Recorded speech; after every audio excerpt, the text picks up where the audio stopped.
would like to make it clear to the entire world that the United States remains available for formal talks with Iran, but only if Tehran is prepared for direct and meaningful dialogue. We appreciate any fair and meaningful negotiation, but insisting on zero enrichment policy, it is contrary to our rights as a member of the NPT, and it means that they are not pursuing the fair negotiation. They want to dictate their predetermined intention on Iran. But as we speak, Iran does not see a time for negotiations.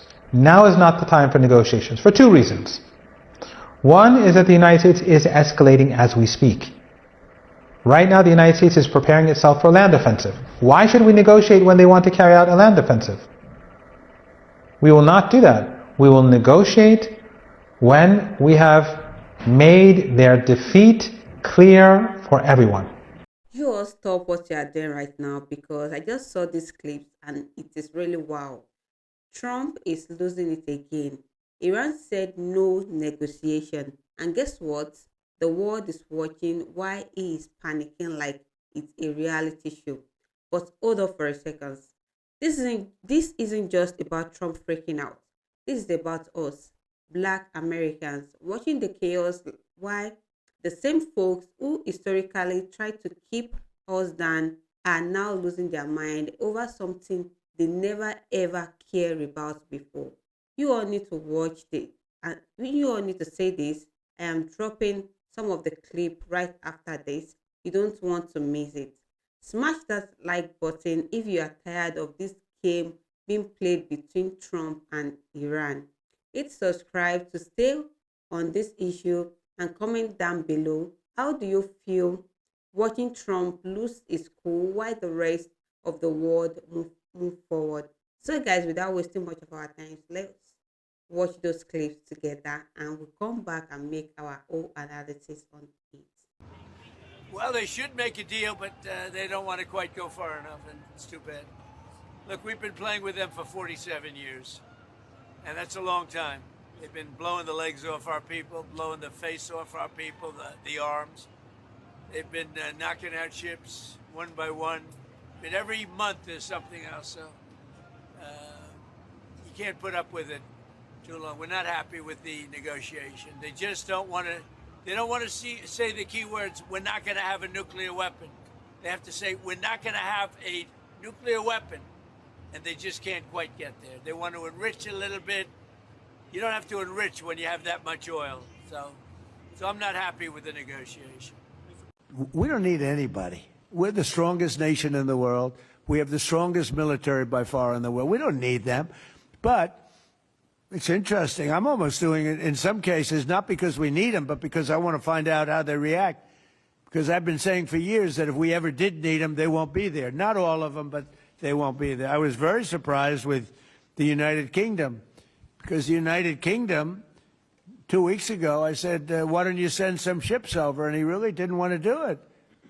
Who is Donald Trump negotiating with? Because it's not the Iranian government. Donald Trump has repeatedly made claims saying the negotiations are going well, while the Iranian government keeps saying we have no idea what you're talking about. And in his address today, he said it again, negotiations with the new regime are going great. What new regime are you talking about? In the meantime, discussions are ongoing. Regime change was not our goal. We never said regime change, but regime change has occurred because of all of their original leaders' death. They're all dead. The new group is less radical and much more reasonable. What group is he talking about? Last I checked, Masoud Pezeshkian was still president, Abbas Araghchi was still foreign minister, and Abbas Araghchi has even said that any ceasefire claims from Washington are false and baseless. There are absolutely no negotiations, and no conversations have ever even been had between Washington and Tehran since the beginning of the war. Breaking news coming out of the USA. U.S. Congressman Hakeem Jeffries states the American people are sick and tired of the chaos, high cost, and extreme Republican agenda. Donald Trump must end his reckless war of choice in the Middle East now. Now, I agree with many things that Congressman Hakeem Jeffries stated, but I must also call out, did Hakeem Jeffries forget that he is a part of the high cost and the chaos that Americans are going through? Hey, Trump is trying to do reverse psychology on Iran. He said they've been reaching out trying to get negotiations. And the spokespeople said, no, we're not. No, we're not. we not sending out negotiations. We sending out missiles. I just watched Donald Trump's address to the nation so that you didn't have to about the war in Iran. And well, he didn't really announce anything. I don't know what the point of that was. He kind of said that we have control over Iran, we won essentially, but that we're still going to have intense strikes over the next 2 weeks in Iran. It was very low energy. It was a lot of his kind of greatest hits when it comes to Iran. He called on America's allies to do more. I mean, the same thing we've been hearing from the president time and time again. That's what you heard from him tonight. There was nothing new. No announcements of boots on the ground, no announcements of withdrawal of NATO. It was a very just kind of could have been an email type speech. Y'all are not getting it. It's not clocking to you that Trump and this administration are going to do exactly what they want to do. They just attacked Iran without any congressional approval. So when folks are talking about, oh, we can't do this, we shouldn't do that because they're going to declare martial law, they're going to do it if they want to do it. These people are not fixated on following the law, as we have seen with these ICE raids and kidnapping, and doing everything that they can possibly do to repeal the 14th Amendment. Which, yes, that impacts you, has no desire of the Constitution at all, and more than likely stole an election, and all the while has 34 felony convictions. These folks are playing a different game. So when people are running around here talking about how to do proper processes and going through impeachment and all that other bullshit, y'all are trying to follow procedures and law and decorum. Folks are constantly talking about the Middle East or dictatorships. The United States is the land of the lawless. And folks are going to have to clock it and clock in before this government clocks you out. Check this out. If y'all gonna be on these panels all emotional about the war and saying, oh, people are against America, why they live here. Listen, no one's against America. First of all, America went to war for no purpose, right? They went to war with a war criminal. Make that make sense. Trump said he was a war criminal when he was bombing Gaza, right? We turn around and go to war with this guy, and we bomb Israel. First of all, it's war crimes being committed while American people on panels not researching shit. They went against the UN. They went against international laws. Y'all want people to be unalived in Iran for what? Iran have not done anything to America. They only helped Gaza. That's what they did. They helped Gaza. So when y'all being misinformed, black folks, get y'all shit together. Because the moment that the war is over, the focus going to be back on y'all ass. So I don't know why y'all talking about, I'm pro-American. I'm pro-American. I don't want America to fall. But guess what? America's not going to fall. America don't have no business going to war with these people. It's all the coonery that's going on these panels. They don't want no real people to speak. They don't want no truth. They don't want no facts. They just want to believe in their emotional delusions. How embarrassing is this?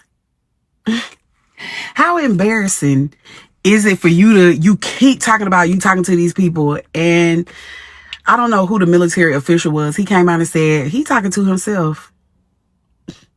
They're not talking to the U.S. They're talking to people who are talking to the U.S. Like, they don't even want to talk to the U.S. There has to be a intermediary. They don't want to talk to the U.S. directly, because you have to remember, like, every time the U.S. sat down to talk with them and they thought that they had a solution, we would bomb them. Why would they ever sit down with his fat ankle ass? Why would they ever do that? You cannot be trusted because you're a liar. You're a deceiver. Why would they do that? So this man was like, hey, he negotiating with himself. Y'all got to see the video. Go to Al Jazeera. Go to Al Jazeera. That man was like, well, look, the delusion that he has, that ain't got nothing to do with us. Yeah, he talking to himself, because he ain't talking to Iran just declined America's offer to end the war. So basically, Iran had said some dumbass shit like they want $800 billion and they want the same rights as the United States and all this old cool shit, or they gonna close the Strait of Hormuz. And Donald Trump was like, nigga, you got 48 hours to open that shit, or we gonna hit you niggas electricity. So these niggas like, listen, you hit the electricity, we gonna hit the internet, and the Strait of Hormuz gonna stay closed, period. You feel me? Donald Trump made it seem like it's all good, like we in talks with these niggas. You feel me? Iran, like, listen, we don't know who the fuck you been talking to, but it ain't us. All this shit really started because basically we locked in with Israel. You feel me? Israel are niggas. We bending for them niggas. We sliding for them niggas. You feel me? And this was in it for us. They into it with Iran. Iran got the Strait of Hormuz. So we like, bet. We basically gonna help Israel and they beef or whatever. We gonna double down because we got more guns and we got more funds. We gonna spend on they ops. We gonna take the Strait of Hormuz. We gonna get all the money these niggas gonna lay down. You feel me? Did y'all see Iran reject the United States offer to negotiate? Watch this. Would like to make it clear to the entire world that United States remains available for formal talks with Iran, but only if Tehran is prepared for direct and meaningful dialogue. Direct and meaningful. We have been clear, however, about certain expectations for any arrangement. Foremost, there can be no enrichment inside of Iran, and that remains our principle. But instead of taking that hand of diplomacy, you continue to put your hand in the fire. Step away from the fire, sir, and take President Trump's hand of diplomacy. It's extended to you. We appreciate any fair and meaningful negotiation, but insisting on zero enrichment policy, it is contrary to our rights as a member of the NPT, and it means that they are not pursuing the fair negotiation. They want to dictate their predetermined intention on Iran. Iran will not bow down to any pressure and intimidation, and we are not going to blackmail to the body in international field. Thank you. Iran said, how many times do we got to tell y'all, y'all cannot pressure or intimidate us to give up our enrichment policy? Unfortunately, a terrible experience of negotiating with the United States. We negotiated once in 2015, and we made a good deal. We made a deal that the whole world celebrated as an achievement of diplomacy. But what happened? Only after 1 year, the United States withdrew and reimposed its sanctions. Again this year, we were asked to negotiate and we accepted. What happened? Right in the middle of negotiations, the United States decided to attack us. Israel attacked and US joined. But as we speak, Iran does not see a time for negotiations. Now is not the time for negotiations for two reasons. One is that the United States is escalating as we speak. Right now, the United States is preparing itself for a land offensive. Why should we negotiate when they want to carry out a land offensive? We will not do that. We will negotiate when we have made their defeat clear for everyone. And that time is approaching. We are seeing the global economic crisis beginning to show itself. And in the next 2-3 weeks, it's going to become a much bigger problem than what we're seeing today. It's a sad reality, but we didn't start this war. They did. And the world blames them. So the crisis that emerges is going to put huge pressure on the United States, because countries across the world are going to put pressure on the United States to end it. In the West, there's going to be pressure put on the United States. In the United States, there's going to be pressure put on Trump. And then when the Trump regime attacks Iran on the ground, the propaganda model for 2-3 days will be that the US is making advances, it is succeeding, but have no doubt that after a few days it will become clear that they are losing. It is then, when the United States is seen as defeated, that we could contemplate the United States being prepared for some sort of reasonable agreement. But right now there's no need to talk. They want to escalate, let them escalate. We will punish them, and then when the time comes when they can no longer escalate and they need a way out, then maybe they'll see Iran's 5 conditions to be far more reasonable than they see them today. Breaking news, Iran has rejected all of Donald Trump's ceasefire propositions. According to Time magazine, Iran is not looking for peace with the United States, and they are ready for a potential ground invasion by the United States military. Donald Trump thought that he could swiftly bomb Iran, decapitate its leadership like he did in Venezuela with Nicolas Maduro. The complete opposite has happened. Donald Trump killed the Ayatollah, but the Iranian government, the Iranian military are prepared to fight a very lengthy, costly war that will cost the taxpayers a lot of money, kill many civilians, by the way, at the hands of the U.S. military, let U.S. service members die, all because Donald Trump wants to mix Iran's oil with Venezuela's oil. He is absolutely screwing us over, making you pay for the lives that will be lost, making you pay for another endless regime change war in the Middle East, while So this morning on Truth Social, Donald Trump said that the new regime, Iran, has asked for a ceasefire. And within 20 minutes of him posting that on Truth Social, the Iranian regime made a little bit of an announcement themselves and said, no, we didn't. We have a breaking news update. Iran has rejected the U.S. proposal for ceasefire and is prepared to continue the fight. No ceasefire, no negotiations, no U.S. timetable. According to Press TV, Iran state media, they say they will end the war when it decides and only if its conditions are met. Those conditions include an end to attacks and assassinations, guarantees the war will not be repeated, compensation and reparations, an end to hostilities across all fronts, including all allied groups in the region, recognition of its sovereignty over the Strait of Hormuz. Iran is telling us that U.S. proposals are dismissed as excessive. This is not a unilateral deal. It's a regional framework tying the outcome not just to Iran, but to Lebanon, Hezbollah, Iraq, Yemen, and other allied actors. This is not de-escalation. This is Iran setting the terms. All right. As you have seen those clips, let's break it down.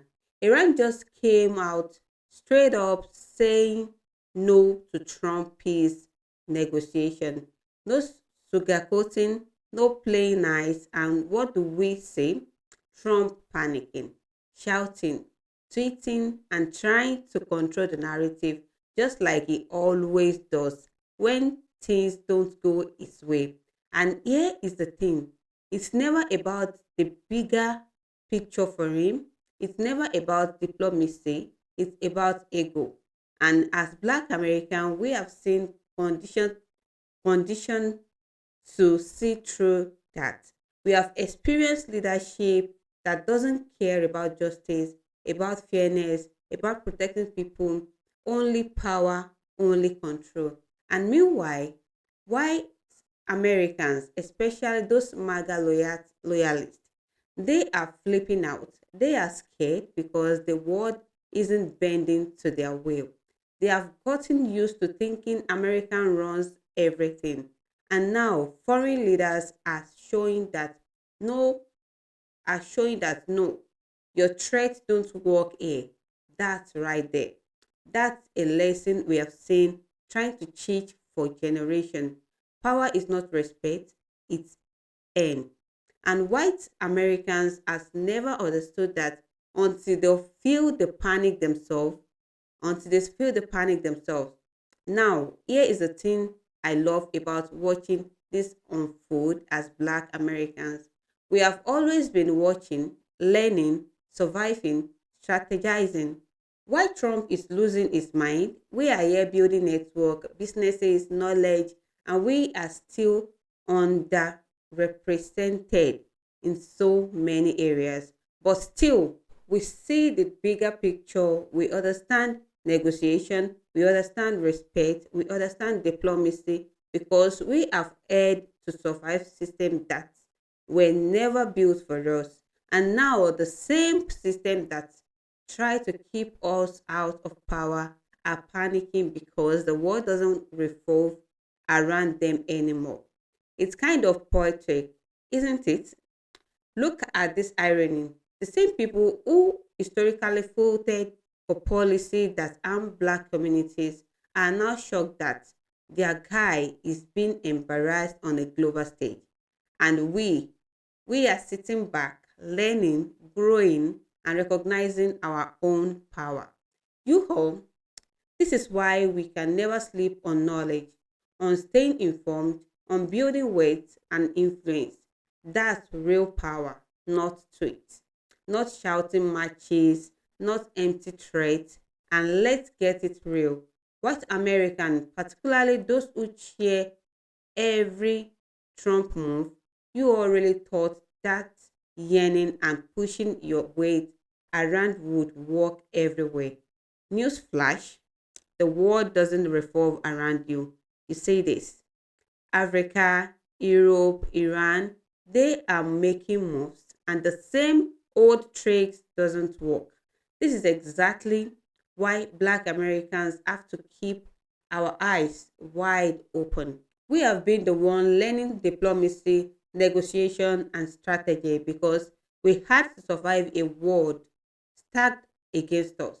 Meanwhile, these folks are crying because they didn't get their way, and we have seen this story repeat for centuries. It's a hard pill for them, but it's reality check. You can't manipulate the world with hate, fear, and entitlement. And that's exactly why watching Trump panic like this is both satisfying and educational for us because we understand content, history, and real power. You all, I need to know what you all think. Drop in the comments. Are you saying this? Are you seeing the pattern? This isn't just Trump. This is a system where black voices are undervalued, ignored, or silenced. Why white entitlement freak out when the tables turn? We have been watching, learning, hustling, and now the world is showing who really has to adapt and who is just panicking in public. It's painful to watch, but also kind of satisfying. And let's be real, the clip I just showed you all is viral for a reason. You are watching history in motion, power being challenged, truth being revealed, and ego exposed. And we, Black Americans, knows the feelings. We have lived it, survived it, and now we are seeing it play out on a global stage. Take note, you all, because there is a lot we can learn about strategy, patience, and influence. So here is the takeaway, fam. Trump panicked, Iran said no, white American lost its mind, and we are learning, growing, building, and if you want more clip like this, where the world exposes the truth and shows who really holds power, hit that subscribe, like, and share this video. Let's keep this conversation alive because knowledge is power, and power is something Black Americans have always been denied. But we are reclaiming it one lesson at a time. Don't forget to watch the reference clips again after this. The meltdown, the panic, and tweet. It's pure chaos, and it's a perfect example of why staying informed is everything. Comment down below your thoughts. Let's get this discussion started. Stay woke, stay strong, and remember, real power isn't in panic. It is in preparation and persistence. Thank you for watching, and I'll see you all in my next video.